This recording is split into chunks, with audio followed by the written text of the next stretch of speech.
இந்த நாளிலும் உங்களோடு கூட இந்த நல்ல நாளிலே தேவனுடைய வார்த்தையை பகிர்ந்து கொள்வதிலே நான் மிகுந்த சந்தோஷம் அடைகிறேன்.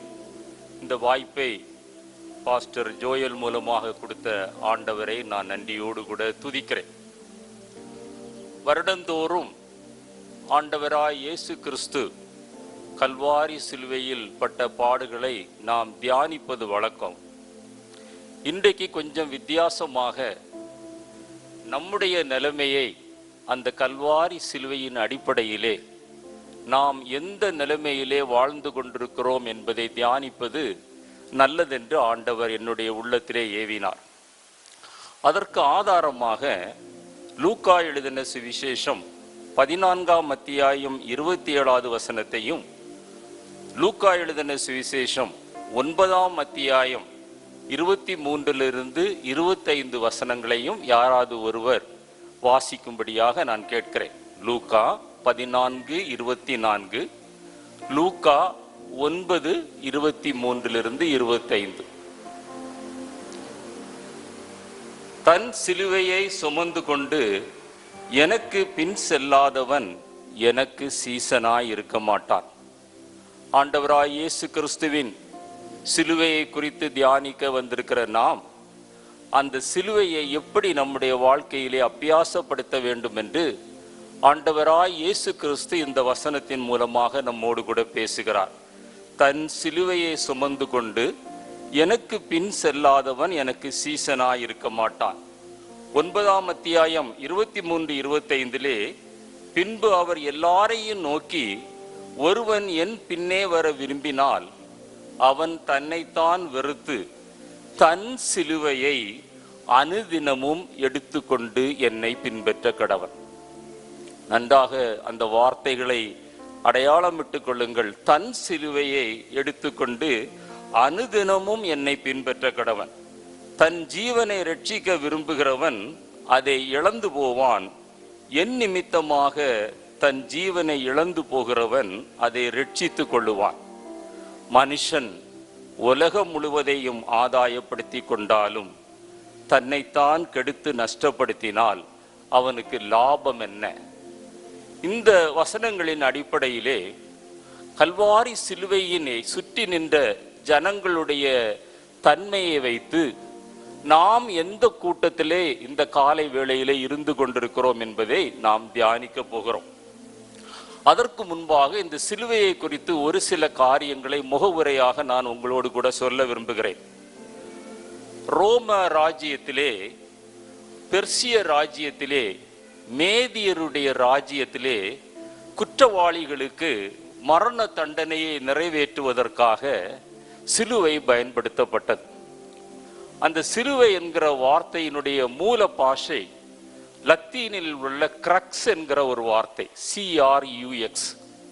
அந்த கிரக்ஸ் என்கிற அந்த வார்த்தையில் இருந்துதான் குருசு என்கிற வார்த்தை தமிழிலே மருவி வந்து பிறகு அது சிலுவையாக மாறினது.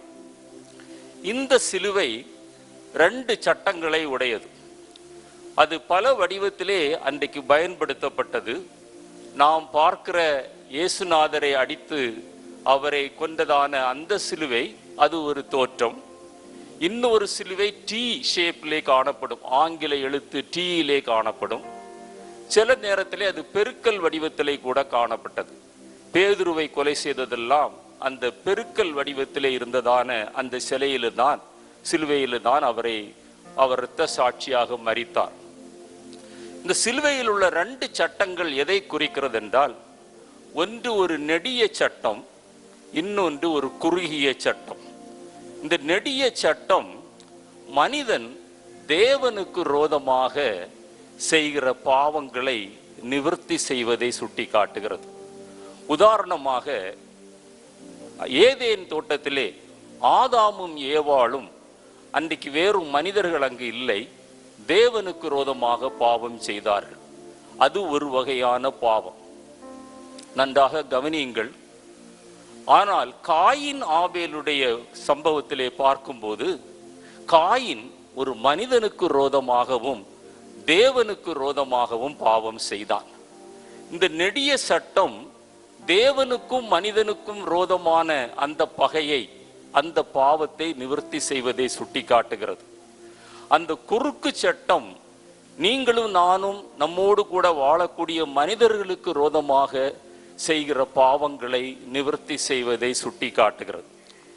இந்த சிலுவை அன்றைக்கு குற்றவாளிகளை கொலை செய்வதற்காக பயன்படுத்தப்பட்டதான ஒரு காரியம். மத்தேயு 23:34 வாசித்து பார்ப்பீர்களேயானால் அநேக தீர்க்கதரிசிகள், அநேக ஞானிகள், அநேக வேத பாரகர்கள் அந்த சிலுவையிலே கொல்லப்பட்டார்கள். மத்தேயு 27:38 வாசித்து பார்ப்பீர்களேயானால் கள்ளர்கள் அந்த சிலுவையிலே அறையப்பட்டார்கள், குற்றவாளிகள் அறையப்பட்டார்கள்.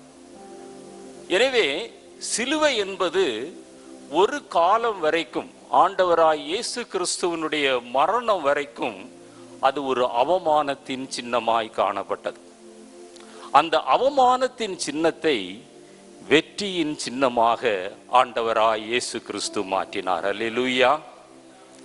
அதே நேரத்தில் அந்த சிலுவையை வணங்குவது அல்லது அந்த சிலுவையை ஆராதிப்பது அது விக்கிரக ஆராதனை என்பதை நீங்கள் விளங்கிக் கொள்ள வேண்டும். சிலுவை இயேசு கிறிஸ்துவை கொல்ல பயன்படுத்தப்பட்ட ஒரு ஆயுதமாய் இருந்தாலும் அல்லது ஒரு உபகரணமாய் இருந்தாலும் அந்த சிலுவையை ஆராதிப்பது, அந்த சிலுவையை தொட்டு கும்பிடுவது, அதை வணக்கம் செய்வது, அதற்கு அதை உன்னதமான ஒரு இடத்திலே வைத்து வணங்குவது, அது தேவனுடைய பிள்ளைகளுக்கு அது சொல்லப்படவில்லை. வேதத்தை நன்றாக வாசித்து பாருங்கள். நம்முடைய ஆலயத்திலே நீங்கள் பார்ப்பீர்களேயானால் சிலுவை எங்குமே இருக்காது. நம்முடைய மறைந்த போதகர் அந்த சத்தியத்திலே மிகவும் உண்மையாகவும் மிகவும் வைராக்கியமாகவும் இருந்தார் என்பதை நான் உங்களுக்கு சொல்லிக்கொள்ள விரும்புகிறேன். இதை நான் கொஞ்சம் உங்களுக்கு விளக்கி சொல்ல விரும்புகிறேன். ஆங்கிலேய அரசாங்கம், பிரிட்டிஷ் அரசாங்கத்தில் குற்றவாளிகளை எப்படி கொண்டார்கள் என்றால், ரெண்டு வாள் இப்படி வரும், அல்லது ரெண்டு நீண்ட கத்தி இப்பொழுது வரும். அந்த குற்றவாளியுடைய தலை ஒரு மரத்தின் மேல் வைக்கப்படும், கில்லட் என்று சொல்லுவார்கள். ஒரு பட்டனை அமிழ்த்தும் போது அந்த கத்தி வந்து வெட்டி தலை துண்டாக போய்விடும். கிரேக்க சாம்ராஜ்யத்திலே ஒரு கிண்ணத்திலே விஷத்தை கொடுப்பார்கள். அந்த விஷத்தை குடிக்கும் போது அந்த குற்றவாளி மரித்து போவான். நம்முடைய இந்தியாவிலே தூக்கு தண்டனையை நிறைவேற்றுகிறார்கள். சிந்தித்து பாருங்கள். ஒருவேளை ஆண்டவராய் இயேசு கிறிஸ்து வாழ்ந்த காலத்திலே அந்த அந்த கத்தியின் மூலமாகவோ அல்லது கிண்ணத்திலே விஷம் கொடுத்ததன் மூலமாகவோ அவரை அந்த மரணத்திற்கு உட்படுத்தி இருந்தால் நீங்களும் நானும் கழுத்துல ஒரு சின்ன கலையத்தை அல்லது ரெண்டு கத்திய நாம் மாட்ட முடியுமா? எனவே சிலுவை என்பது ஒரு அடையாளம் என்பதை நன்றாக விளங்கிக் கொள்ளுங்கள். அது ஒரு சின்னம் தான் தவிர ஆராதனைக்கு உரியதல்ல என்பதை நீங்களும் நானும் அறிந்து கொள்ள வேண்டும். அந்த சிலுவையிலே இயேசு அறையப்பட்டார். வெளிப்படுத்தின விசேஷம் 11ஆம் அத்தியாயம் 8வது வசனம் சொல்லுகிறது, நம்முடைய கர்த்தரும் அந்த சிலுவையில் அறையப்பட்டார். அவர் பரிசுத்தராயிருந்தார், பாவம் அறியாதவராயிருந்தார். ஆனால் குற்றவாளிகள் அறையப்படுகிற அந்த சிலுவையிலே உங்களுக்காக எனக்காக அறையப்பட்டார் என்று 1 கொரிந்தியர் 1 அத்தியாயம் 13 நாம் வாசிக்கிறோம். எதற்காக அறையப்பட்டார்? ரோமருக்கு எழுதின நிருபம் 6ஆம் அத்தியாயம் 23வது வசனம் சொல்லுகிறது, பாவத்தின் சம்பளம் மரணம், ஆண்டவராய் இயேசு கிறிஸ்துவினால் உண்டாகும் கிருபை வரமோ நித்திய ஜீவன். நீங்களும் நானும் அந்த தேவனுக்கு விரோதமாய் செய்கிற பாவத்திலிருந்து, மனிதனுக்கு விரோதமாய் செய்கிற பாவத்திலிருந்து அந்த விடுதலை அடைய வேண்டும். அந்த பாவத்திலே நீங்களும் நானும் மரித்து போகக்கூடாது என்பதற்காக நம்முடைய பாவத்தை அவர் சிலுவையிலே சுமந்தார். சிலுவை இயேசுவை கொல்லவில்லை. நன்றாக விளங்கிக் கொள்ளுங்கள். 3 ஆணிகள் அறைந்ததினால் இயேசு சிலுவையில் மரிக்கவில்லை. நம்முடைய பாவத்தை சுமந்ததினால் அவர் இயேசு மரித்தார். அல்லேலூயா. நம்முடைய பாவம்தான் அவரை கொன்றதே தவிர அந்த சிலுவை அவரை கொல்லவில்லை. அந்த சிலுவை அவரால் எளிதாக மேற்கொண்டிருக்க முடியும். ஆனால் தேவனுடைய அநாதி தீர்மானத்தின்படி, அவருடைய சித்தத்தின்படி இந்த உலகம் கெட்டு போகக்கூடாது என்பதற்காக தம்முடைய ஒரே பேரான குமாரனாகிய இயேசு கிறிஸ்துவை இந்த உலகத்தில் தந்தருளினார் என்று கொஞ்சம் முன்னால் போதகர் கூட அந்த வசனத்தை சொன்னார் அல்லவா? அந்த ஒரு சத்தியத்தை, அந்த ஒரு அநாதி தீர்மானத்தை, திட்டத்தை நிறைவேற்றுவதற்காக தன்னைத்தான் அவர் ஒப்பு கொடுத்தார். ரோமர் 4:25 வாசித்து பாருங்கள். ஏசாயா 53 அத்தியாயம் முழுவதை வாசித்து பாருங்கள். நம்முடைய பாவங்களை அவர் சிலுவையிலே சுமந்தார். அதைத்தான் 1 பேதுரு 2:24 நாம் பாவத்திற்கு மரித்து நீதிக்கு பிழைத்திருக்கும்படி அவர் நம்முடைய பாவத்தை சிலுவையிலே சுமந்தார். இந்த உலகத்தில் உள்ள எல்லா ஜனங்களுடைய பாவங்களையும் அவர் சிலுவையிலே சுமந்தார் என்று வேதத்திலே வாசிக்கிறோம். அந்த சிலுவையின் மூலமாக ஆண்டவர் சம்பாதித்த இன்னொரு முக்கியமான காரணம் என்னவென்றால், அவர் பகையை கொன்றார். அவர் தன்னுடைய ஜீவனை கொடுத்து அவர் அன்றைக்கு இருந்த பகையை அவர் கொன்றார் என்று வேதத்திலே வாசிக்கிறோம். எபேசியருக்கு எழுந்த நிருபம் 2 அத்தியாயம் 13 22 வரை வீட்டிலே வாசித்து பாருங்கள். அன்றைக்கு 2 வகையான பகை இருந்தது. நான் சொன்னேனே, தேவனுக்கு விரோதமான பகை, மனிதனுக்கு விரோதமான பகை. அதுபோல யூதருக்கும் புறஜாதியாருக்கும் விரோதமாய் ஒரு பகை இருந்தது. அந்த பகையை அவர் சிலுவையிலே அவர் தீர்த்தார். யூதர்களுடைய நியாய பிரமாணம், சட்டத்திட்டங்கள், இவைகளினால் ஒரு பிரிவினை உண்டானது, ஒரு பகை உண்டானது. அந்த பகையை எல்லாவற்றையும் ஆண்டவர் அன்றைக்கு சிலுவையிலே கொன்று அவர் தேவனோடு கூட நம்மை ஒப்புரவாக்கினார். லூக்கா எழுதின சுவிசேஷம் 23 அத்தியாயம் 12 வசனத்தை வாசித்து பாருங்கள். அவர் எப்படி பகையை கொன்றார் என்றால், ஏரோதும் பிலாத்தும் அதுவரை பகைஞர்களாய் இருந்தார்கள், அன்றைக்கு நண்பர்களாக மாறினார்கள். அல்லேலூயா. எனவே சிலுவையை தியானிக்கிற சகோதரனே, சகோதரியே, அவர் அன்றைக்கு அந்த சிலுவையிலே பகையை கொண்டது போல இன்னும் யாரிடத்திலாவது நீங்கள் பகை உணர்வோடு கூட கடந்து வருகிறீர்கள் என்றால், ஒரு பகை உணர்வை உங்களுடைய இருதயத்தில் வைத்து கொண்டு இந்த ஆராதனையில் நீங்கள் பங்கு பெற்று ஆண்டவருடைய ஆசீர்வாதத்தை நீங்கள் பெற வந்திருக்கிறீர்கள் என்றால், இன்றைக்கு வீட்டிற்கு சென்றவுடனே அந்த பகை உணர்வை நீங்கள் மறந்து அவரோடு கூட ஒப்புரவாகுங்கள். அல்லேலூயா. அந்த சிலுவையினுடைய மிக முக்கியமான ஒரு காரியம், அவர் வெற்றி சிறந்தார். அவர் பகையை கொன்றார், நம்முடைய பாவத்தை சுமந்தார். அடுத்ததாக பாவத்தில் மரித்திருந்த நம்மை ஆவியில் பிழைத்திருக்கும்படியாக கொலோசியர் 2:13 சொல்லுகிறது.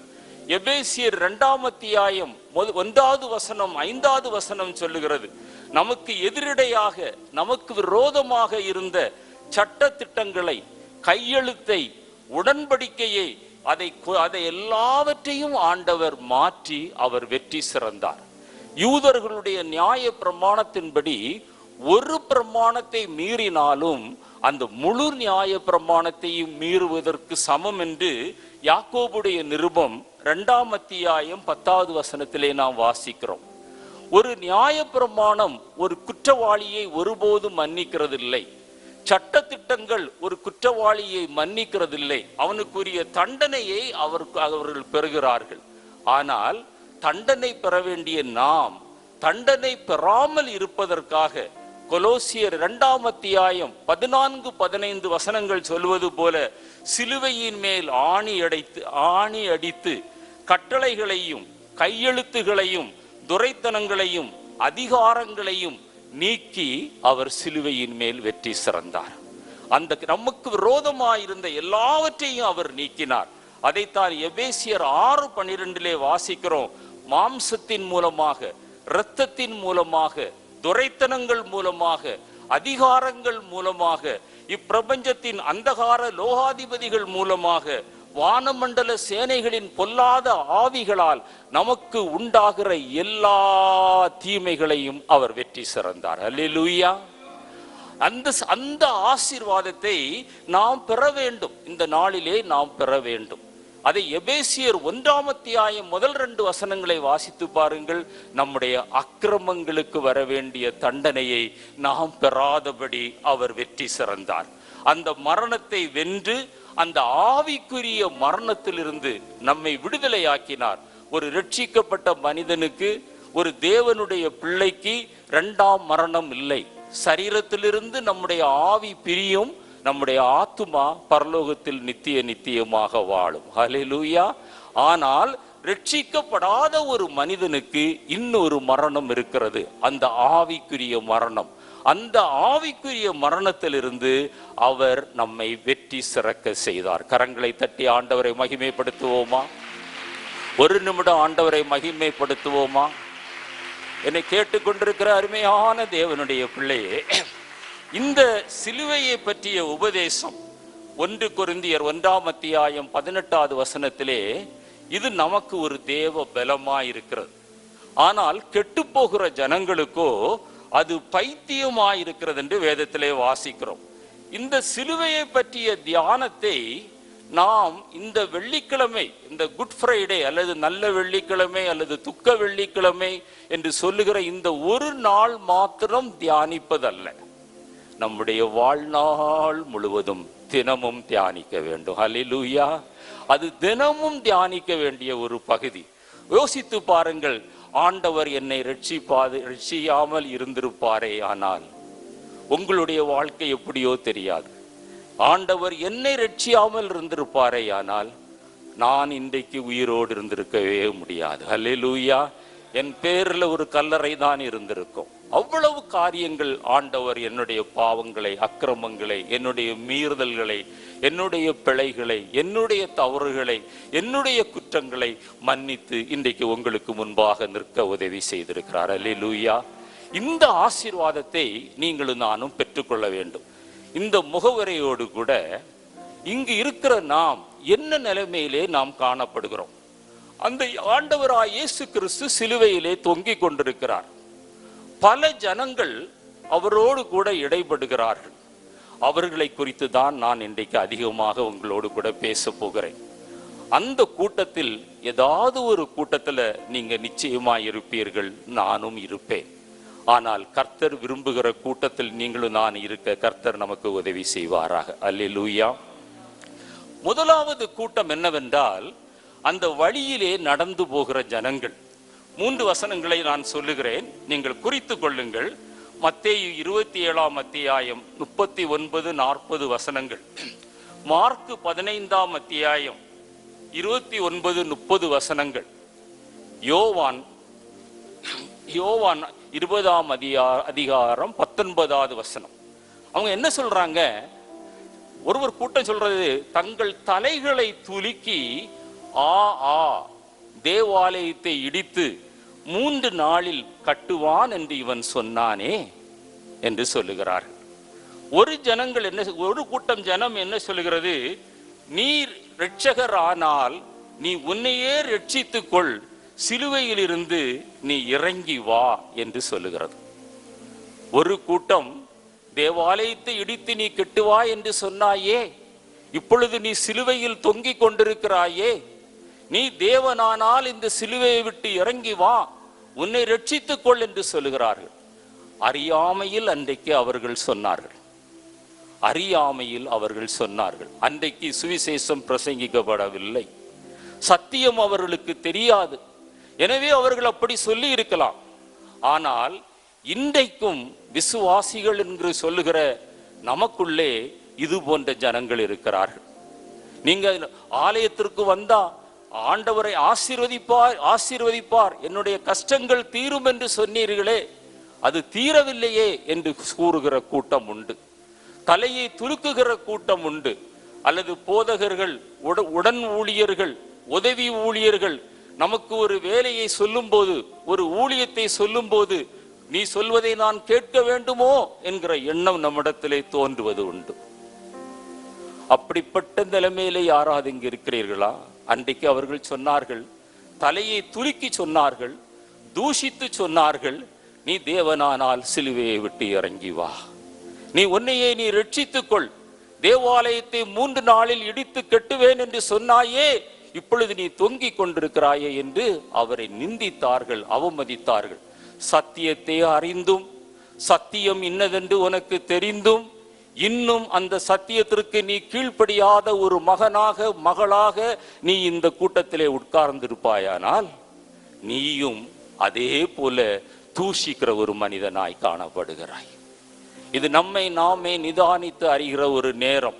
நான் ஆரம்பத்திலே சொன்னேன், நம்முடைய இயேசு கிறிஸ்துவனுடைய பாடு மரணங்களை தியானிப்பதை விட அந்த பாடு மரணங்களோடு கூட நம்முடைய வாழ்க்கையை ஒப்பிட்டு நாம் எங்கே நின்று கொண்டிருக்கிறோம். இவர்கள் சிலுவையிலே அந்த வழியை நடந்து போகிறார்கள். நடந்து போகிற ஜனங்கள் தான் இதை சொல்லுகிறார்கள்.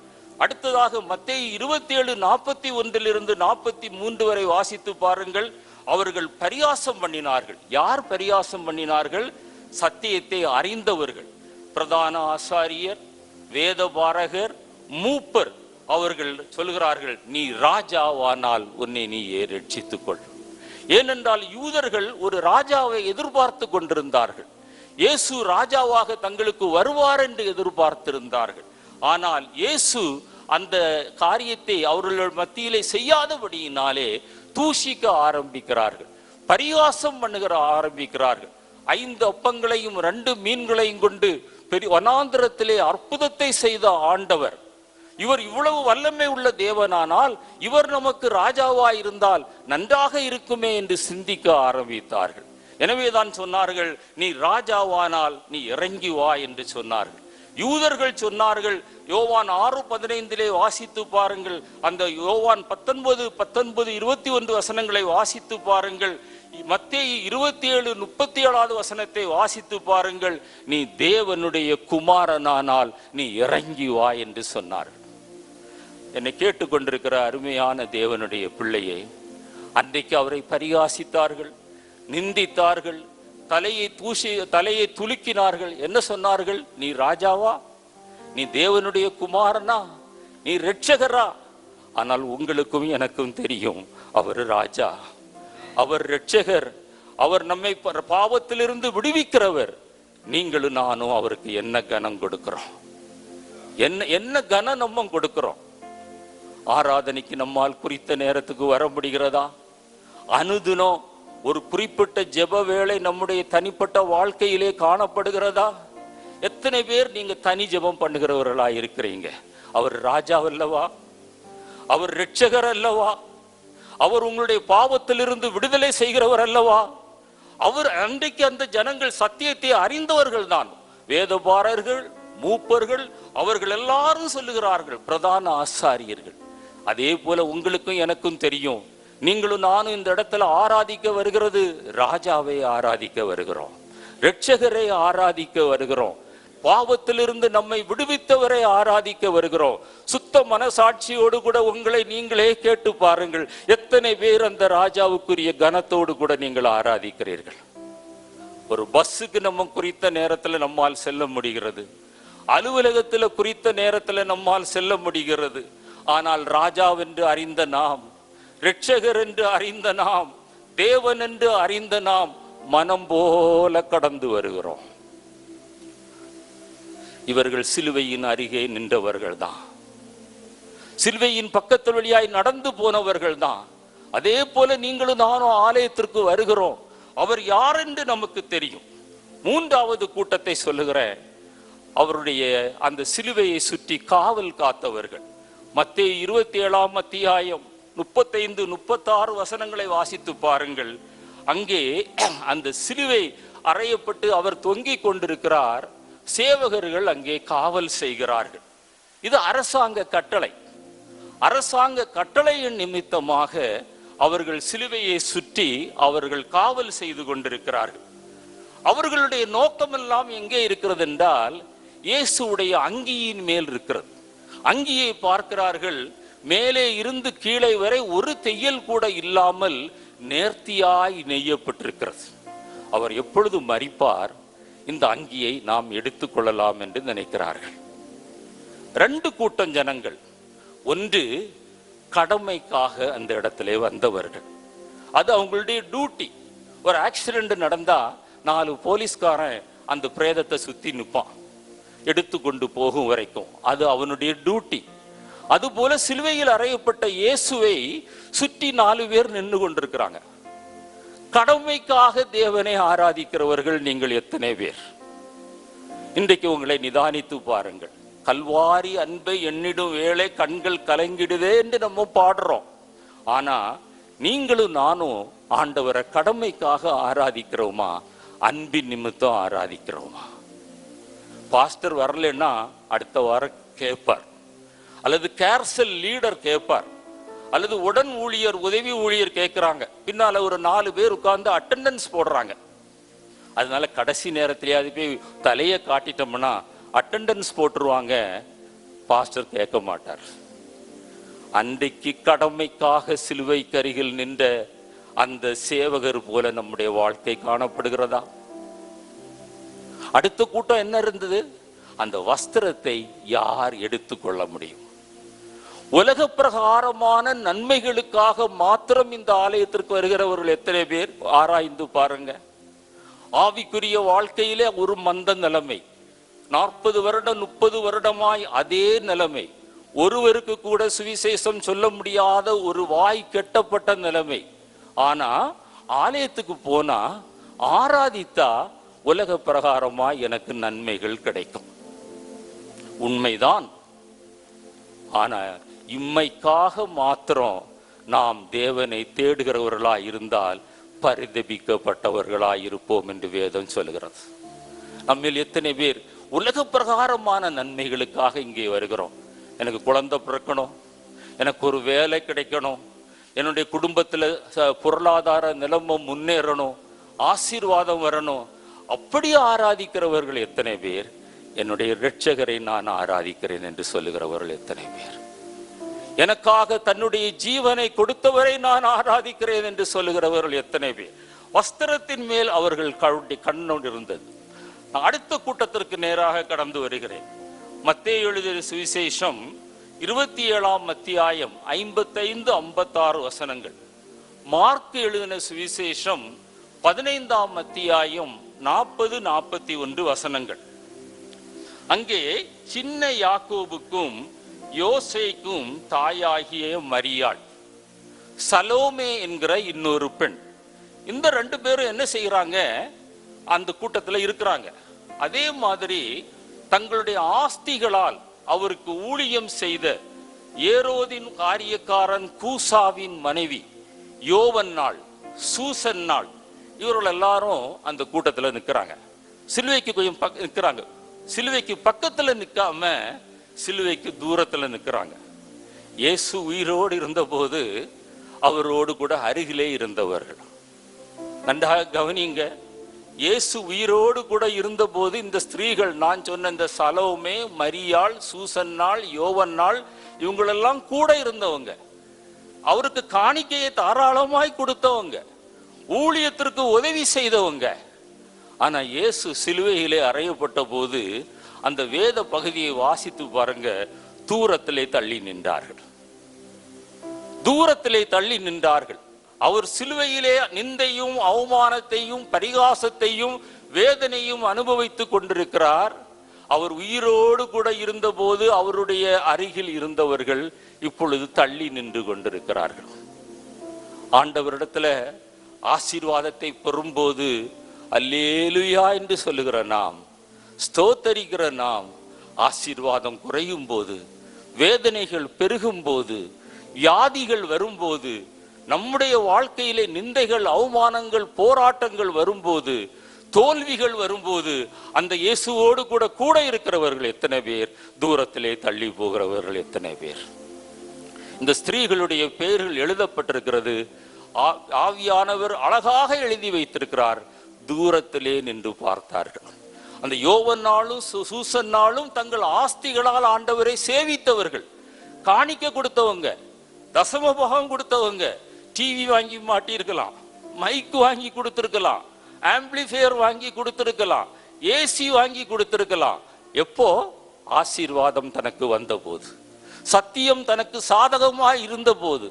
ஆனால் சத்தியம் தன்னை உதைக்கிற போது, சத்தியம் இது தவறென்று சொல்லும் போது, இதை செய்தவர்கள் தள்ளி போகிறதை நாம் பார்க்கிறோம்.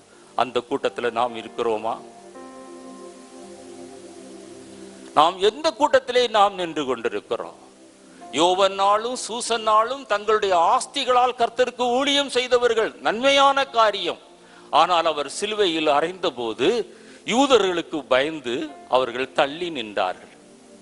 சலேமே, மரியாள், அவரோடு கூட இருந்தவர்கள், ஊழியத்திலே அவர் எங்கெல்லாம் சென்றாரோ அங்கெல்லாம் கூட போனவர்கள் இப்பொழுது தள்ளி நின்று கொண்டிருக்கிறார்கள். அந்த கூட்டத்திலே நீங்களும் நான் இருக்கிறோமா? அல்லது அவருடைய சிலுவையின் பக்கத்திலே நின்று கொண்டிருக்கிறோமா?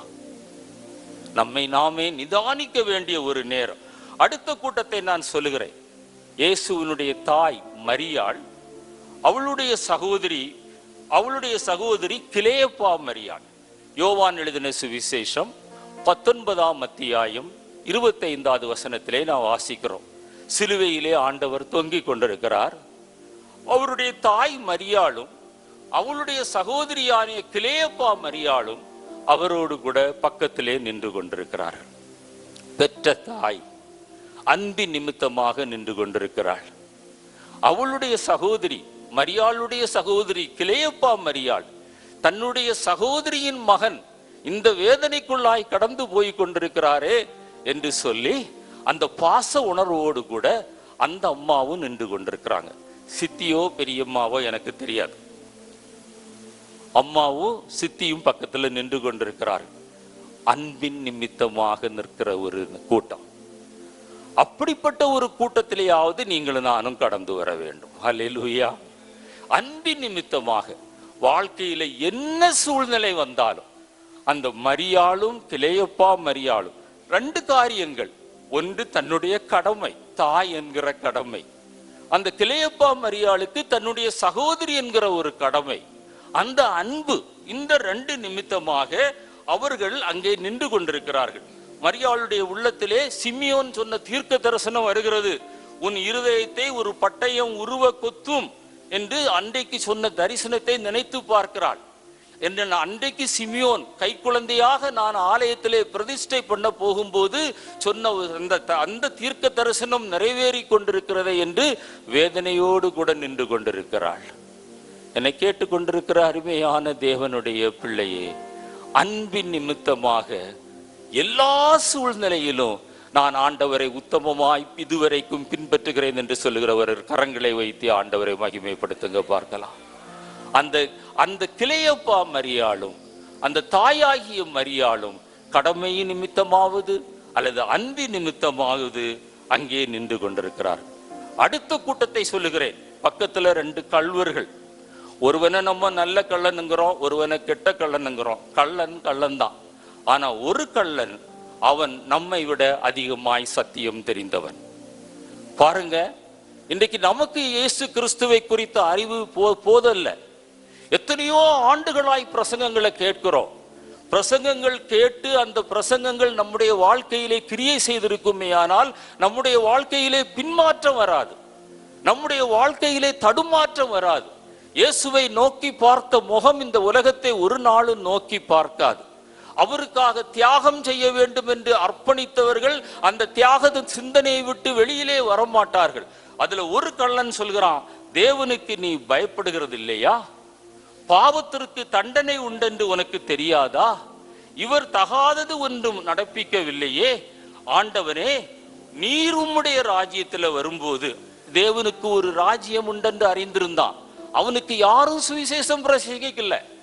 அவன் கள்ளன், சிறைச்சாலையில அடைக்கப்பட்டிருக்கிறான், இப்போ சிலுவையில அறையப்பட்டிருக்கிறான். ஆனா அந்த ஷார்ட் பீரியட்ல அவன் இயேசுவை யார் என்று அறிந்து அவர் சொல்லுகிறான், தகாதது ஒன்றையும் நடப்பிக்கவில்லையே, அவர் பரிசுத்தராச்சே, நீ உனக்கு தெய்வ பயம் இல்லையா என்று அடுத்த கள்வனிடத்துல சொல்லுகிறான். அவர் பாவம் அறியாதவர் என்று சொல்லுகிறான். அதனால் தான் சொல்றான், நீர் உம்முடைய ராஜ்யத்திலே வரும்போது நீர் என்னை நினைத்தருளும் என்று சொல்லுகிறான். நமக்கு எத்தனை சத்தியம் தெரியும், எத்தனை பேருக்கு நம்ம அந்த சத்தியத்தை சொல்லி இருக்கிறோம். அந்த கள்வன் சாக போற நேரத்துல இன்னொரு கள்வனுக்கு சுவிசேஷம் பிரசங்கிக்கிறான். நம்ம எத்தனை செய்திகளை நம்ம கேட்கிறோம். ஒவ்வொரு சண்டையும் வருகிறோம், செய்திகளை கேட்கிறோம், நோட்ஸ் எடுக்கிறோம். நான் எதையுமே தவறு என்று சொல்லவில்லை. ஆனால் அது ஏட்டு சுரக்காயாய் நோட்ல இருக்கிறதா அல்லது அது கிரியை செய்கிறதா? ஒவ்வொரு நாளும் எத்தனை பேரை சந்திக்கிறோம்.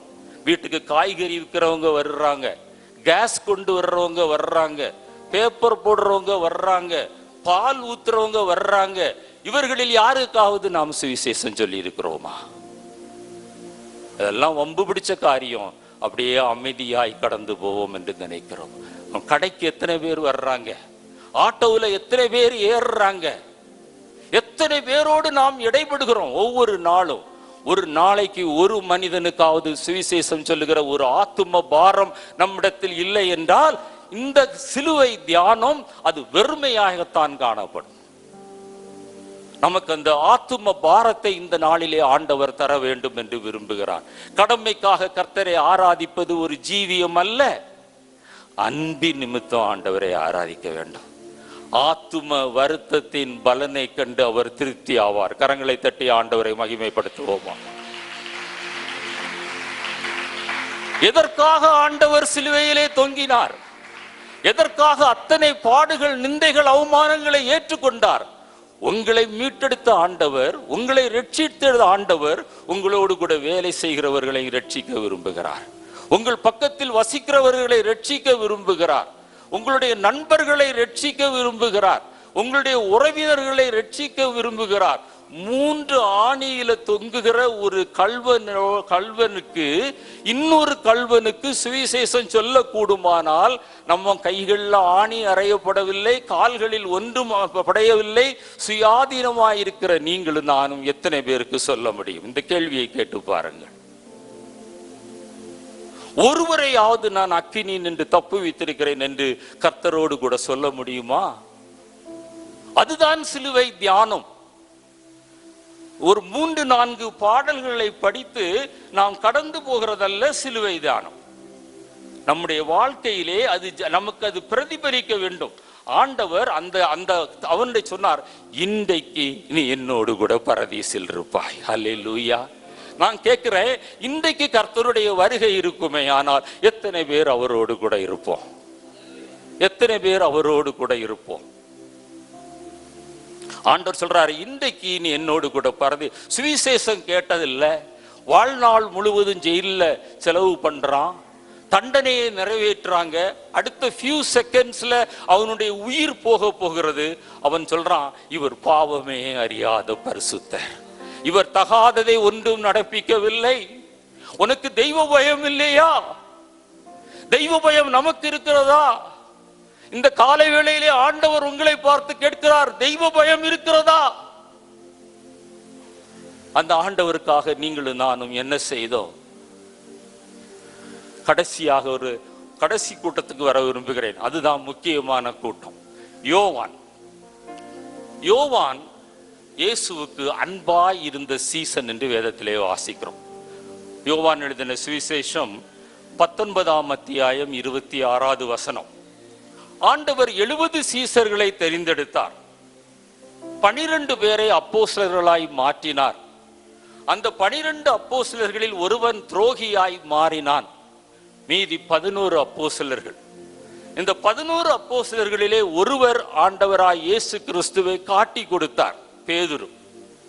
இப்பொழுது மற்ற 10 அப்போஸ்தலர்கள், மற்ற 9 அப்போஸ்தலர்கள் எங்கே போனார்கள் என்று வேதத்திலே எழுதப்படவில்லை. சிலுவைக்கு பக்கத்திலே ஒரே ஒருவர் நின்று கொண்டிருக்கிறார், அவர் யோவான். அந்த யோவான் ஏன் அங்கே நின்று கொண்டிருக்கிறார்? 1 கொரிந்தியர் 13ஆம் அத்தியாயம் 7வது வசனத்தை ஒருவர் வாசியுங்கள் பார்க்கலாம். 1 கொரிந்தியர் 13:7. அன்பை பற்றி சொல்லுகிற இடத்துல சகலத்தையும் தாங்கும், சகலத்தையும் விசுவாசிக்கும், சகலத்தையும் நம்பும், சகலத்தையும் சகிக்கும். அண்டர்லைன் பண்ணிக்கிடுங்க. ஒவ்வொரு சகலத்தையும் ஏன் ஒரு சகலத்தை போட்டு ஆண்டவர் எழுதியிருக்க கூடாதா? ஆண்டவர் he wants to emphasize it. சகலத்தையும் அது தாங்கும், சகலத்தையும் விசுவாசிக்கும், சகலத்தையும் நம்பும், சகலத்தையும் சகிக்கும். ஒரே ஆள் மாத்திரம் தான் இப்ப நின்றுட்டு இருக்கிறார். அடையாளங்களை பார்த்தார்கள், அற்புதங்களை பார்த்தார்கள், ஆச்சரியமான செயல்களை பார்த்தார்கள், இயற்கைக்கு அப்பாற்பட்ட காரியங்கள் என்று அவர்கள் பார்த்தார்கள். நீர் ஜீவனுள்ள தேவனாகிய குமாரனாகிய கிறிஸ்து என்று அறிக்கையிட்டார்கள். இப்ப யாருமே இல்லை, ஒருவர் தான் நின்று கொண்டிருக்கிறார். அவர்தான் யோவான். பாருங்க, யோவான் ஒரு வித்தியாசமான ஒரு குணாதிசயம். அவனுடைய அன்புக்கு ஒரு முக்கியமான ஒரு காரணம் என்னன்னா, வேதத்துல வாசிக்கிறோம், இயேசுடைய மார்பில் அவர் சாய்ந்திருந்தார் என்று வாசிக்கிறோம். அந்த இயேசு தன்னுடைய மார்பை கொடுத்து சாய வைக்கிற அளவுக்கு அந்த அன்புல என்ன இருந்ததுன்னா ஒரு மனத்தாழ்மை இருந்தது. அல்லேலூயா. 5 இடத்துல யோவான் சுவிசேஷத்தை எழுதினது. யோவான் 13:23, 19:26, 20:2, 21:7, 21:20 வரை இந்த 5 இடத்துல யோவான் தன்னை பற்றி எழுதுகிறார். தன்னை பற்றி எழுதும் போது யோவான் என்று எழுதவே இல்லை, நான் என்று எழுதவே இல்லை. அவருக்கு அன்பாயிருந்த சீசன். அல்லேலூயா. அவருக்கு அந்த அன்பு அவரிடத்துல இருந்ததுனால தான் சிலுவையை விட்டு ஓட முடியல. தான் நேசித்த தன்னுடைய எஜமான், தான் பின்பற்றின தன்னுடைய போதகர், அவர் இப்பொழுது மரிக்க போகிறார் சிலுவையில். எல்லாரும் ஓடி போயிட்டாங்க. சிலர் தூரத்துல நிற்கிறாங்க, சிலர் பக்கத்துல நிற்கிறாங்க, சிலர் தலையை துலுக்குறாங்க, தூஷிக்கிறாங்க, நிந்திக்கிறாங்க, அவமானப்படுத்துகிறாங்க. அவர் உயிரோடு இருந்த நாட்களில் ஆஸ்திகளால் சேவித்தவர்கள் கூட தூரத்திலே தள்ளி நிற்கிறார்கள். ஆனால் யோவான், தன்னை மறைத்து கொள்ளுகிற யோவான், தன்னை வெளிப்படுத்தாத யோவான், அன்றைக்குள்ள யோவான் ஸ்நானகனை போல நான் சிறுகவும் நீர் பெருகவும் வேண்டும் என்று நினைக்கிற யோவான், அந்த அந்த அந்த அந்த கிருபை வரம் அவரிடத்துல இருந்ததுனால தான் அவரால் விலகி போகவே முடியவில்லை. அவர் அந்த சிலுவைக்கு அருகில் நிற்கிறார். 5 முறை வேதத்துல அந்த 5 இடங்கள்ல அவர் சொல்றார் அவருக்கு அன்பாய் இருந்த சீசன். அதனால ஆசீர்வாதம் என்ன தெரியுமா? அந்த சிலுவைக்கு அருகில நின்றதுனால மரியாளின் பராமரிப்பை ஆண்டவர் அந்த அன்பின் சீசனுடைய கரத்துல கொடுக்கிறார். தன்னுடைய தாயை அந்த அன்பின் சீசன் இடத்துல கொடுத்து, இதோ உன்னுடைய தாய் என்று சொல்லுகிறார். அந்த யோவானை காட்டி இதோ உன் மகன் என்று சொல்லுகிறார். உங்களை ஆண்டவர் எடுத்து பயன்படுத்த வேண்டுமானால், நீங்கள் ஆண்டவருக்காக எழும்பி பிரகாசிக்க வேண்டுமானால், நீங்கள் அன்பின் சீசனாய் மாற வேண்டும். சகலத்தையும் சகிக்கணும், சகலத்தையும் தாங்கணும், சகலத்தையும் நம்பணும், சகலத்தையும் பொறுமையோடு கூட விசுவாசிக்கணும். அந்த கிருபை யாரிடத்துல இருந்தது? யோவானுக்கிட்ட இருந்தது. இன்றைக்கு நம்ம பொறுப்புகளை தேடுகிறோம், பதவிகளை தேடுகிறோம். ஆனா அவ்வளவு பொறுப்பை ஆண்டவர் தனக்கு தரப்போகிறார் என்று யோவானுக்கு தெரியாது. மார்பில் சாய்ந்திருக்கிறான், அவ்வளவு க்ளோஸ். ஒரு இடத்துல கூட நான் என்று எழுதவில்லை, யோவான் என்று எழுதவில்லை. அவர் இன்னொரு ஆளை சொல்வது போல சொல்லுகிறார், அவருக்கு அன்பாய் இருந்த சீசன். என்னை கேட்டுக்கொண்டிருக்கிற அருமையான தேவனுடைய பிள்ளையே, மனத்தாழ்மையை அணிந்து கொள்ளுங்கள். அல்லேலூயா. நான் மனத்தாழ்மையும் சாந்தமும் உள்ளவனாய் இருக்கிறேன். இப்படிப்பட்ட ஒரு அன்பு எனக்கு வேண்டும் என்று சொல்லுகிறவர் கரங்களை தட்டி ஆண்டவரை மகிமைப்படுத்துங்க பார்க்கலாம். எல்லாரும் ஓடிட்டாங்க, எல்லாரும் ஓடிட்டாங்க. ஒருவர் கூட சீன்ல இல்லை. அந்த ஒரு மனிதனும் நின்று கொண்டிருக்கிறான். தன்னுடைய பெயரை வெளிப்படுத்தல, தன்னை தாழ்த்துகிறான், தன்னை மறைக்கிறான், அந்த மேன்மையான அந்த பொறுப்பை பெற்றுக் கொள்கிறான். தேவனிடத்திலிருந்து சத்தியத்தை பெற்றுக் கொள்கிறான் என்று யோவான் எழுதின சுவிசேஷம் 14ஆம் அத்தியாயம் 21-23 வசனங்கள் சொல்லுகிறது. வரப்போகிற காரியங்களை குறித்து வெளிப்படுத்தின விசேஷம். இன்றைக்கு வெளிப்படுத்தின விசேஷத்தை வாசிக்கிறோமே, கடைசி காலத்தில் என்ன சம்பவிக்கும், நியாய தீர்ப்பு எப்படி இருக்கும், அந்தி கிறிஸ்து எப்படி நம்மளை ஆளுகை செய்வான், ஆண்டவராய் இயேசு கிறிஸ்துவனுடைய வருகை எப்படி இருக்கும், அந்த 7 வருட உபத்திரவ காலம் எப்படி இருக்கும், ஆண்டவர் யாருக்கு வெளிப்படுத்தினார்? அன்பின் சீசனுக்கு வெளிப்படுத்தினார். அல்லேலூயா. அன்பின் சீசனுக்கு தான் அவர் வெளிப்படுத்தினார். ஒரு மார்பில் சாய்ந்து கொண்டு கேட்கிறான், ஆண்டவரேன்னு கேட்கிறான். ஒரு பரிசுத்தமான ஒரு அன்பு, ஒரு மாயமற்ற அன்பு, தன்னை வெளிப்படுத்தாத அன்பு, தன்னை மறைத்து கொள்ளுகிற ஒரு அன்பு. 70 பேர் ஆண்டவர் தெரிந்தெடுத்தார். அதுல 12 பேரை செலக்ட் பண்றாரு. ஒருவன் விலகி போகிறான். அதுல 3 பேரை ஆண்டவர் செலக்ட் பண்ணுகிறார். யோவான், யாக்கோபு, பேதுரு மறுரூப மலைக்கு அழைத்து செல்கிறார், கெத்செமனேக்கு அழைத்து செல்கிறார். அந்த 3 பேரில் ஆண்டவர் ஒரு மனிதனை பிரித்து காட்டுகிறார். அவர்தான் அன்பின் சீசன் யோவான். இது எதை காட்டுகிறது தெரியுமா? உலகத்தில் இருந்து, உலகத்தின் ஆசாபாசங்களில் இருந்து, உலகத்தின் இச்சைகளில் இருந்து, உலகத்தின் ஆடம்பரங்களில் இருந்து, அலங்காரங்களில் இருந்து எவ்வளவு தூரம் நீங்கள் உங்களை வேறுபடுத்தி காட்டுகிறீர்களோ, பிரித்து காட்டுகிறீர்களோ, அவ்வளவு தூரம் கர்த்தர் உங்களை எடுத்து பயன்படுத்துவார். அல்லேலூயா. அதைத்தான் ஆண்டவர் இன்றைக்கு நம்மோடு கூட சுட்டி காட்ட விரும்புகிறார். தன்னை மறைக்கிற ஒரு அனுபவம், நம்ம போடுற அலங்காரங்கள், நம்ம போடுற மேக்கப் எல்லாம் ஆண்டவர் விரும்புகிறது இல்லை. அவைகள் ஒன்றும் பரலோகத்திற்கு செல்வதும் இல்லை. ஆவியினாலும் சரீரத்தினாலும் உங்கள் தேவனை மகிமைப்படுத்துங்கள் என்று சொல்லுகிறார். என்னுடைய இருதயம் சுத்தமாக இருக்கிறது, என்னுடைய சரீரத்தில் நான் அப்படி பண்ணா தப்பில்லை என்று சொல்வீர்களானால் நீங்கள் உங்களை வஞ்சித்துக் கொள்ளுகிறீர்கள், உங்களை ஏமாற்றிக் கொள்ளுகிறீர்கள். நீங்கள் போடுகிற வஸ்திரங்கள் தேவனுடைய பார்வைக்கு அது மகிமையாய் இருக்க வேண்டும், அது இடரலாய் இருக்கக்கூடாது. இந்த சிறியரில் ஒருவனுக்கு நீ இடரலாய் இருந்தால் அவனுடைய கழுத்துல எந்திர கல்லை தட்டி சமுத்திரத்தின் ஆழத்திலே கொண்டு போடுங்கள் என்று சொன்னவரும் நம்முடைய ஆண்டவராய் இயேசு கிறிஸ்து தான். உன்னை மறைத்து கொள்ள பழக வேண்டும் சகோதரா, உன்னை மறைத்து கொள்ள பழக வேண்டும் சகோதரி. நீ அப்பொழுதுதான் அந்த அன்பின் சீசனாய் மாற முடியும். இந்த உலகத்தின் வேஷங்கள் கடந்து போகிறது என்று வேதத்திலே வாசிக்கிறோம். செத்த மீன் நீரோட்டத்தில் அடித்து செல்லப்படும், ஜீவனுள்ள மீனோ அந்த நீரோட்டத்தை எதிர்த்து நீந்தி செல்லும். கோலங்கள் மாறலாம், வேஷங்கள் மாறலாம், நாகரிகங்கள் மாறலாம். ஒன்றை மாத்திரம் நீங்கள் நினைத்துக் கொள்ளுங்கள், நீங்கள் தேவனுடைய பிள்ளை. உங்களுக்கென்று ஒரு தகுதி இருக்கிறது, ஒரு தகுதியான வஸ்திரம் இருக்கிறது, தகுதியான ஒரு தோற்றம் இருக்கிறது. அதற்கு மாறாக நீங்கள் செய்கிற எந்த காரியத்தையும் கர்த்தர் அங்கீகரிப்பதில்லை. நாம் அன்பின் சீசனாய் மாற முடியாது.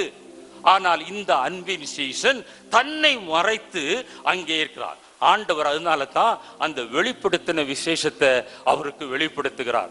25ஆம் சங்கீதம் 14வது வசனம் இப்படி சொல்லுகிறது, கர்த்தருடைய ரகசியம் அவருக்கு பயந்தவர்களிடத்தில் இருக்கிறது, அவர்களுக்கு தம்முடைய உடன்படிக்கையை தெரியப்படுத்துவார். ஏன் ஆண்டவர் யோவானை தெரிந்தெடுத்தார்? ஏன் பத்ம தீவுக்கு போனார்? மற்றவர்களெல்லாம் இரத்த சாட்சியாய் மரித்த போது அவரை வைத்து ஏன் இந்த வெளிப்படுத்துகிற விசேஷத்தை அவர் வெளிப்படுத்தினார் என்றால், அவருடைய ரகசியத்தை சொல்வதற்காக. அவருடைய அன்பின் சீசன்.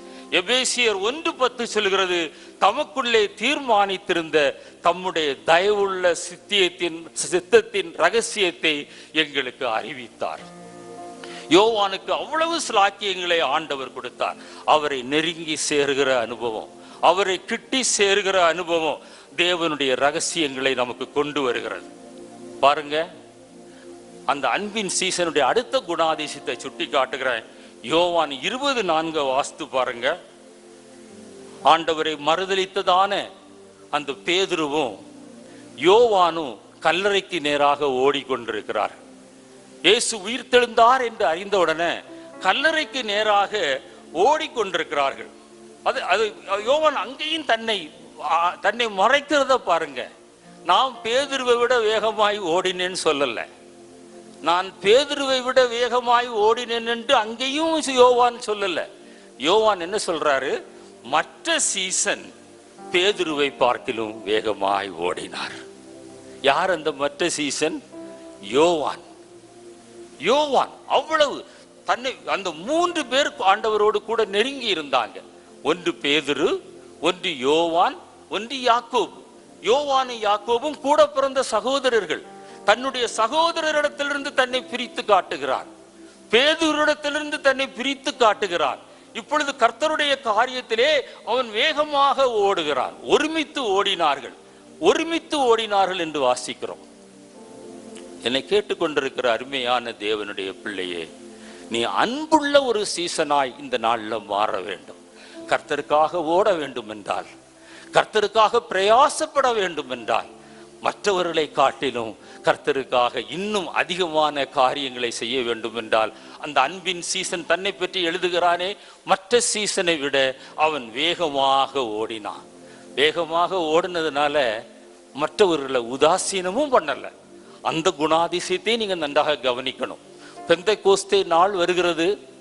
மறுதலித்த பேதுரு அங்கு இருக்கிறார். அவரைத்தான் பிரசங்கம் பண்ண விடுகிறார்கள். யாருக்கு என்ன தாளந்து இருக்கிறது என்று அறிந்து அங்கே யோவான் சொல்லல, எப்பா சிலுவையில கடைசி பக்கம் கடைசி வரை நின்னது நான் தானே, 11 பேர் நீங்க 10 பேர் ஓடி போயிட்டீங்களே, கல்லறைக்கு வேகமாய் ஓடி போனது நான் தானே என்றெல்லாம் சொல்லல. அங்கே பேதுரு பிரசங்கிக்கிறார்கள்.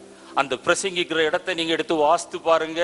அவர்கள் ஒருமித்து அவர்கள் எழும்பி நின்றார்கள். இது சபை ஐக்கியத்தை காட்டுகிறது. சபையில ஆண்டவர் வித்தியாசமான நபர்களை வித்தியாசமான நிலைமையில உங்களுடைய போதகருக்கு கீழே ஆண்டவர் எடுத்து பயன்படுத்தலாம். ஆனா இந்த ஒருமித்து எழும்பி நின்றார்கள். சிலர் உங்களுக்கு வேகமாய் ஓடுகிற தாளந்துகள் இருக்கலாம், பிரசங்கிக்கிற தாளந்து இருக்கலாம், கர்த்தருக்காக அதிகமாக பிரயாசப்படுகிற தாளந்து இருக்கலாம், கர்த்தருக்காக அதிகமாக கொடுக்கிற கிருபை இருக்கலாம், உங்களிடத்துல வரங்கள் செயல்படலாம், கனிகள் இருக்கலாம், தாளந்துகள் அதிகமாய் காணப்படலாம். அந்த அன்பின் சீசனை போல உங்களை வித்தியாசப்படுத்தி நீங்கள் காட்டுகிற ஒரு நபராய் இருக்கலாம். ஆனாலும் சபையோடு இணைந்து ஓடுகிற ஒரு அனுபவம். அல்லேலூயா. கரங்களை தட்டி ஆண்டவரை மகிமைப்படுத்துவோமா? ஒருமித்து எழும்பி நின்றார்கள். ஒருமித்து எழும்பி நின்றார்கள். அப்போஸ்தலர் 3ஆம் அத்தியாயத்துக்கு வாங்க. அவர்கள் தேவாலயத்திற்கு ஒருமித்து போகிறார்கள். பேதுரு, நீ காட்டி கொடுத்த ஆளப்பா, நீ மறுதலித்த ஆளப்பா, நீ ஊழியத்திற்கு தகுதி இல்லை, நான் தான் கடைசி வரைக்கும் சிலுவை கருகில் நின்னேன் சொல்லவே இல்லை. அவங்க அம்மாவை பார்க்கிற பொறுப்பு ஆண்டவர் எனக்கு தான் கொடுத்தாரு, அவர் என்னதான் அதிகமா நேசித்தாரு, என்னதான் கனம் பண்ணாரு சொல்லல. அதே பேதுருவோடு கூட ஆலயத்திற்கு செல்லுகிறார். அங்கே அலங்கார வாசலிலே 3ஆம் அத்தியாயத்துல ஒரு சப்பானி உட்கார்ந்து இருக்கிறான். அந்த ஒருமித்து செயல்பட்டதுனால அந்த அலங்கார வாசல் சப்பானி எழும்பி குதித்து நடந்து தேவாலயத்திற்குள் வந்து அவன் பிரவேசிக்கிறான். அல்லேலூயா.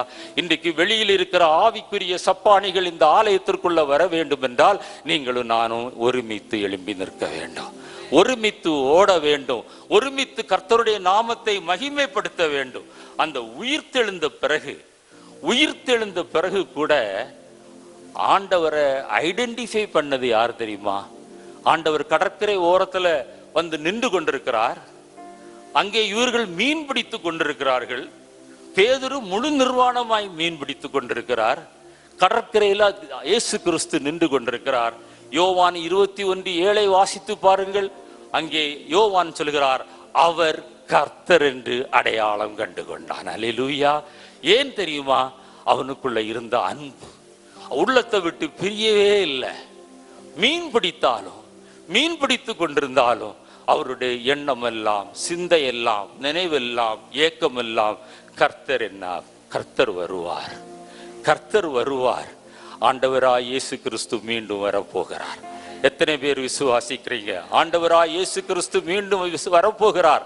அவரை உங்களை அடையாளம் கண்டு மத்திய ஆகாயத்திலே அவர் எடுத்துக்கொள்ள வேண்டும் என்றால் நீங்களும் நானும் அன்பின் சீசனாய் மாற வேண்டும். அவர் சொல்றாரு பாருங்க, அவர் கர்த்தர் என்றான். அப்போதான் பேதுரு அவன் நிர்வாணமாய் இருப்பதை அறிந்து அவன் தன்னுடைய மேல் சட்டையை கலத்தி தன்னுடைய நிர்வாணத்தை மூடி அவன் தண்ணீரிலே குதித்தான் என்று வேதத்திலே வாசிக்கிறோம். அவ்வளவு கிருபைகளையும் ஆண்டவர் அந்த யோவானுக்கு கொடுத்தார்.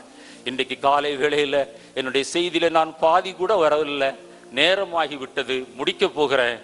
என்னை கேட்டுக்கொண்டிருக்கிற அருமையான தேவஜனமே, தலையை துலுக்குகிறவனாய் நீ காணப்படுகிறாயா? தூஷிக்கிறவனாய் காணப்படுகிறாயா? நிந்திக்கிறவனாய் காணப்படுகிறாயா? எனக்கு எல்லாம் தெரியும் என்று சொல்லுகிறாயா? அல்லது தூரத்துல நின்று கொண்டிருக்கிறாயா? அவரை விட்டு விலகி ஓடி போய் இருக்கிறாயா? மறுதலிக்கிறவனாய் இருக்கிறாயா? அல்லது அன்பு நிமித்தமாய் கடைசி பரியந்தம் அந்த சிலுவை கருகில நின்று உன்னதமான பொறுப்பை, பரலோகத்தின் ரகசியத்தை பெற்றுக்கொள்கிற பாக்கியத்தை, கர்த்தர் யார் என்று அடையாளம் காணுகிற கிருபையை பெற்றுக்கொண்ட சீசனாய் இருக்க விரும்புகிறாயா? ஆண்டவர் இன்றைக்கு நம்ம ஒவ்வொருவரையும் அவருடைய அன்பின் சீசனாய் மாற்ற விரும்புகிறார். தன்னை மறைக்கிற அனுபவம், நம்முடைய அலங்காரங்கள் ஆண்டவர் விரும்புவதில்லை. வேஷங்கள் கலைந்து போகிறது. ஆவியினாலும் சரீரத்தினாலும் தேவனை மகிமைப்படுத்துங்க. உங்களை காண்கிறவர்கள் கிறிஸ்துவை காண வேண்டும், உங்களை காணுவதல்ல. உங்களை பார்ப்பதல்ல. நீங்க வித்தியாசமா இருக்கணும், நீங்க ஒரு அட்ராக்டிவா இருக்கணும், 4 பேர் நம்மை பார்க்கணும். நம்ம அன்பின் சீசனா இருக்க முடியாது. நம்மை காண்கிறவர்கள் கிறிஸ்துவை காண வேண்டும். வெளியில உங்களை யார் என்று அடையாளம் காண்கிறார்கள்? ஒரு தேவனுடைய பிள்ளை என்று அடையாளம் காண முடிகிறதா? அன்பின் சீசன் என்று உங்களை அடையாளம் காண முடிகிறதா? ஒரு தேவனுடைய ஊழியக்காரன் என்று உங்களை அடையாளம் காண முடிகிறதா? தேவனுக்காக ஓடுகிற ஒரு மனிதன் அல்லது மனுஷி என்று அடையாளம் காண முடிகிறதா? அதை விட மேலான சிலாக்கியம் இந்த உலகத்தில் எதுவும் இல்லை. ஏனென்றால் கர்த்தர் உங்களுக்கு அவருடைய ரகசியத்தை வெளிப்படுத்துவார். வருகையிலே நீங்கள் அவரை அடையாளம் கொண்டு கொள்வீர்கள். எக்கால சத்தம் தொனிக்கும் போது எதிர்கொண்டு போவோம், அவரோடு கூட நித்திய ஜீவனுக்குள்ளாய் பிரவேசிப்போம். கரங்களை தட்டி ஆண்டவரை மகிமைப்படுத்துவோம். ஹல்லேலூயா. ஒரு நிமிடம் இது ஒரு செல்ஃப் எவாலுவேஷன். இது ஒரு தற்பரிசோதனையின் நேரம். நாம் எந்த கூட்டத்தில் நின்று கொண்டிருக்கிறோம்? எந்த கூட்டத்தில்? தலை துலுக்குகிற கூட்டமா, தூஷிக்கிற கூட்டமா, நிந்திக்கிற கூட்டமா, தூரத்தில் நிற்கிற கூட்டமா, பயந்து ஓடுகிற கூட்டமா, 3 ஆணியில தொங்கும் போதும் சுவிசேஷம் சொல்லுகிற பாரம் உள்ள ஒரு கூட்டமா, அல்லது அன்பின் சீசனா இருந்து கடைசி பரியந்த உண்மையாயிருந்து தாயினுடைய பராமரிப்பு பொறுப்பை பெற்றுக்கொண்டு பரலோக ரகசியங்களை பெற்றுக்கொண்டு கர்த்தருக்காக ஓடின அந்த யோவானுடைய கூட்டத்தில் நீங்களும் நானும் நின்று கொண்டிருக்கிறோமா? ஆண்டவர் இன்றைக்கு நம்மோடு பேசுகிறார். இருதயத்தில் குத்துண்டவர்களாகி ஆண்டவன்மாரே நாங்கள் ரட்சிக்கப்பட என்ன செய்ய வேண்டும் என்று கேட்டது போல கர்த்தரிடத்தில் கேளுங்கள். கர்த்தர் தாமே நம் ஒவ்வொருவரையும் அன்பின் சீசனாய் மாற்றுவாராக.